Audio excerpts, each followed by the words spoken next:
Hi guys, and welcome back to another Call of Duty commentary with me, InstentKarma with an E. Now, today I have a couple things I need to get out of the way before we jump into our topics. And first and foremost is a big shout out to all you guys out there. Like, seriously, wow. That's the best way I could really put it here. The comments you guys left on that last video were amazing. I wasn't really looking for any of that kind of stuff. I was more or less trying to let people know not to cancel their account because I realized it's probably not the most healthy thing to do. And, you know, we've lost a few people since that video came out. Like Fallen, he is no longer with us. He's taking a good old break for right now. Who knows when he's going to be back. But, you know, he left his channel up, which is a good thing to do, kind of like a time capsule more or less. But that's what that video was about. And you guys actually took the time to let me know how important of a commentator I am and how you enjoy my videos, and I wasn't expecting anything like that. I really do appreciate it, and words cannot express enough how much that really made my day and my whole week for that matter. That video is definitely going to keep me going here for a long time, and all those comments really helped out, so yeah, thank you for that. And if there was more I could say, I really would, but I don't have the words for it, so just thank you like 1,000 times over. It really means a lot, so I'm going to definitely make sure to put out some good videos for you guys here and keep going. Now, second part of that is that I am going to be starting a new series here, and that should be starting up this Saturday.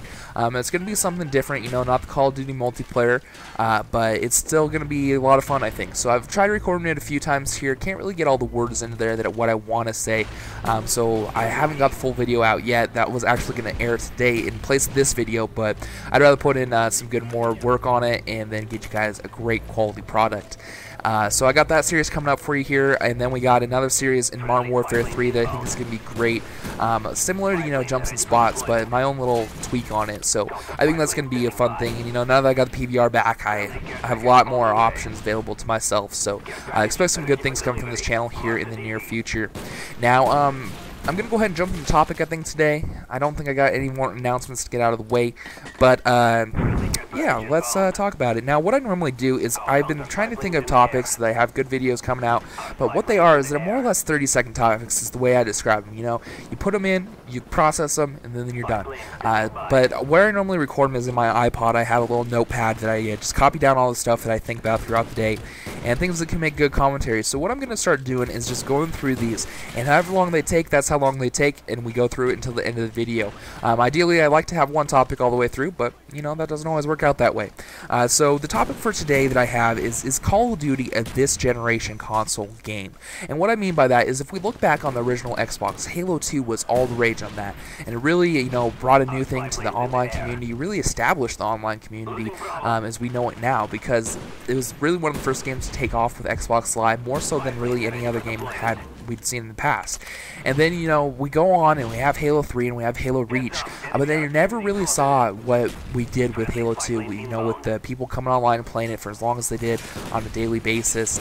You know, we still have some of those people, but nowhere near the numbers as what we saw on the original Xbox.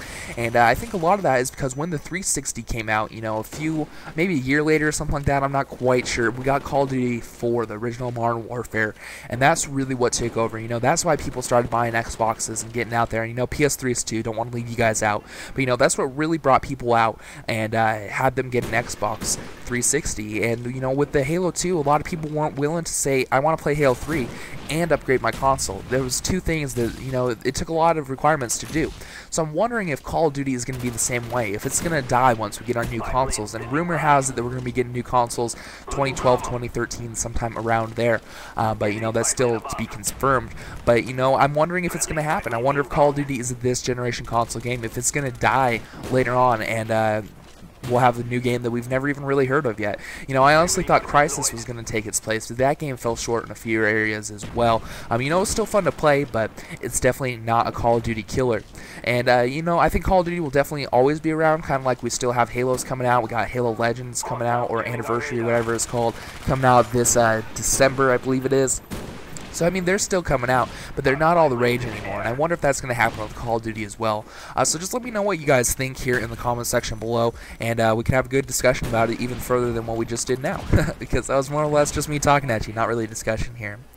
Now, the second thing I have is a another thing that's been crossed my mind when watching a few videos, because I used to be subscribed to all the big commentators like Woody and X-Jaws and White Boy and Wings of Redemption. You know, I'm still subscribed to some of those guys, but some of them I'm not anymore. And I don't want to bash anybody, because that's not what this community is about. It's all about building each other and helping each other's channels grow here, unless you're a troll and then you got a whole nother agenda. But you know, that's not what I'm about. I'm not about bashing their channels, but it's something that crossed my mind, because a lot of their stories are very in-depth and very emotional. Like, if we take a look at White Boy 7th Street, he has the whole story about how his dad and mom both were gone from his life in about a matter of a year, and how he's just on his own on 7th Street in the hood, and you know, it's just not a ideal situation for him. You know, he's got a lot of good stuff going now, but he says he's had a rough past, you know, with drugs and everything like that as well. And I mean, it's not too hard to believe that things like that would definitely happen in somebody's life, especially after all the stuff that we experience on a daily basis ourselves. But I wonder how much of it really is true when he states this, because, you know, he alludes to that quite often in a lot of his videos with all that stuff going on. And what I was thinking is, are our commentators like reality TV? I'm going to go ahead and use Hell's Kitchen here, because that's just a show I know. But, you know, we have all the people on there, and they are real people hired from the outside to come on and, you know, compete for cash prizes and all that kind of stuff. But a lot of it is scripted still. You know, reality TV is definitely not real. And so I'm wondering if the same thing happens here with our commentators as well. You know, it's maybe based off truth, but it's not the 100% truth here.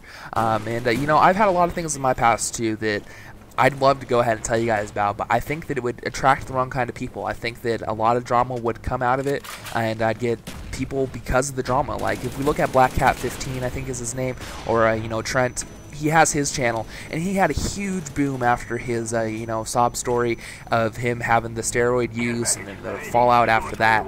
And, you know, that is a very unfortunate thing, but it's just proof that drama sells to unknown extent. You know, if you create drama, it's going to sell. And whether it's true or not is for, you know, the viewer to decide here, but pretty much the commentator can throw anything at you and have it be more or less believable. So what I challenge you guys to do is just really analyze the stuff you watch. Make sure that your views are going where they're deserved, and that you're not watching stuff just because you feel like you owe it to the commentator. You know, really analyze their material, really analyze what they're saying, and make sure that it's something you want to spend your time watching. Because, you know, if you look at it, each video, like this video here is about 8 minutes. That's 8 minutes out of your life just gone. And if you continue watching movies today, you know, maybe an hour later, that's a whole hour. So just make sure you're filling it with stuff that is really going to benefit yourself. And if that means maybe on something to me, that's your choice too. But, you know, I'm just giving you guys my 2 cents here. But that's pretty much it for today. I hope you guys like these 30-second topics. Please, as always, remember to leave feedback in the comment section below. Let me know what you thought. Let me know where I can improve, things like that. But I'm going to go ahead and cut it here. Thanks for tuning in, guys. We'll catch you next time.